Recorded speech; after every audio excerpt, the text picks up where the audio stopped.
Lider.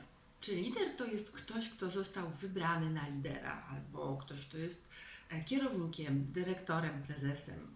A może lider to jest ktoś, kto ma jakieś cechy osobowości?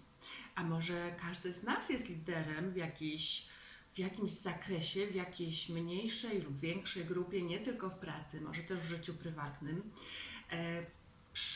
Przeczytam Ci przykład na przykładzie uprawy owocu, który się nazywa papaja. To jest taki owoc podobny do melona.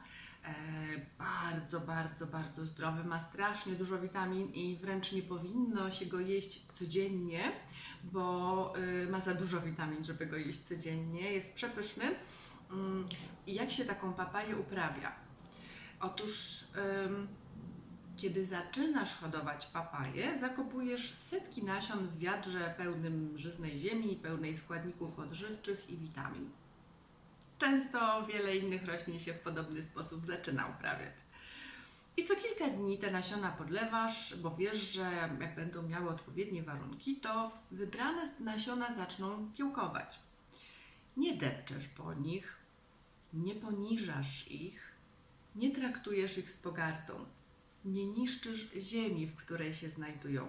Dbasz, aby niczego im nie zabrakło, bo chcesz, aby wyrosły z nich silne papaje, drzewka papai, które zrodzą owoce. Po kilku tygodniach dostrzegasz maleńkie kiełki. Wysiłki się opłaciły. I cóż, nasiona zakiełkowały po części ze względu na to, co zrobiłeś, a po części ze względu na to, czego nie zrobiłeś, a co byłoby dla nich szkodliwe. A po części, trzecia część, ze względu na czysty potencjał, który drzemie w każdym z nasionek, niezależnie od swoich czynów. Po kilku tygodniach nie ma już nasion, są już rośliny. Jest ich dużo, tuziny, może nawet setka i wszystkie powoli stają się drzewkami. Dojrzewają, rosną. Na tym etapie wszystkie są tej samej wysokości. W kolejnych tygodniach dostrzegasz, że niektóre z nich rosną szybciej. Po bliższej analizie dociera do Ciebie, że to efekt rywalizacji o światło i wodę. Rośliny o nieco szerszych liściach nie tylko mają większy dostęp do promieni słonecznych i wody, ale również ograniczają tę możliwość roślinom rosnącym tuż obok. W efekcie lepiej i szybciej się rozwijają. Zauważysz coś interesującego, jeśli zostawisz je same sobie, a mianowicie większe rośliny osiągną określoną wysokość od 50 do 60 cm, uśmiercając po drodze 1/4 mniejszych osobników, tych, które miały ograniczony dostęp do promieni słonecznych i wody i które nie wytworzyły głębokiej sieci korzeni. Jeśli nic nie zrobisz, pozostałe rośliny przestaną rosnąć. W wiadrze papaje mają ograniczoną przestrzeń do rozrostu i dobrze o tym wiedzą. Do tego momentu one były cały czas w wiadrze, czy w takiej dużej donicy. Jednak odrobina wysiłku i kilka odmiennych decyzji podjętych po drodze potrafią całkowicie zmienić efekt końcowy. Odrobina wysiłku i kilka odmiennych decyzji podjętych po drodze potrafią całkowicie zmienić efekt końcowy. Zapamiętaj to zdanie. Bo możesz zrobić na przykład tak, że kiedy rośliny osiągną około 30 cm wysokości i będą wciąż rosły, nie należy zostawiać ich w jednym wiadrze. Podziel je na niewielkie grupki, po 4-5 łodyg i włóż do osobnych wiader. Daj im przestrzeń. Pozwolisz im przez to dalej rosnąć. Wymaga to trochę zachodu, prawda? Musisz poświęcić czas na to, aby każda z grupek posiadała własne wiadro oraz świeżą ziemię, bogatą w substancje odżywcze. Ale pamiętaj, to Cię tylko zbliża do celu, jakim są dorodne, owocujące papaje. Pyszne notabene. Po miesiącu Twoje papaje będą przypominały już nie małe roślinki, tylko drzewka. Zauważysz, że poczyniły pewne postępy. Mają już teraz około 70 do 90 cm i znów zaczyna im brakować przestrzeni. aby nie doszło do tego, że w danym wiatrze jedna roślina zacznie dominować i wypierać pozostałe, tłamsząc wszystkie pozostałe, musisz wyciągnąć każde z drzewek z wiatra i posadzić je w ziemi, już osobno, nie w grupie.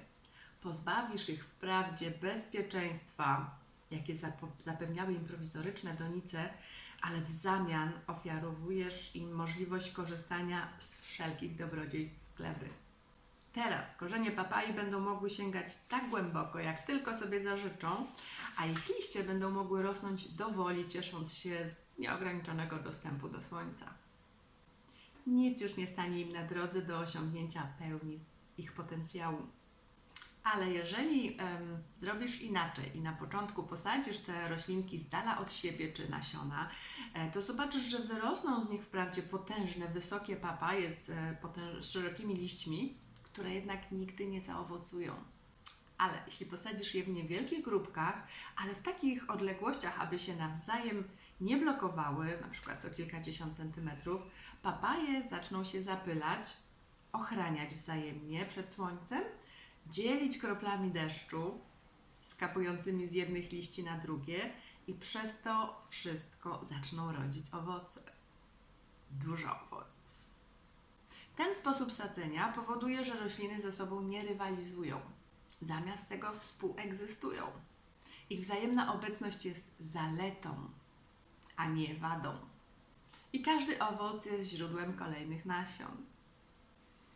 Jak Ci się podoba to porównanie do sadzenia papai, do uprawiania papai z byciem liderem, przywódcą, jakąś osobą, która prowadzi grupę ludzi, czy nawet rodzinę? W rodzinie można być liderem, to nie musi być w pracy, bo mi się bardzo podoba. I wyobraź sobie dla przeciwwagi, że bardzo często mówi się o liderach w firmach, gdzie jest bardzo silna wewnętrzna rywalizacja. A jak ludzie, bo tam się uważa, że jeżeli ludzie ze sobą konkurują, to dają z siebie 100%, a może nawet więcej niż 100%.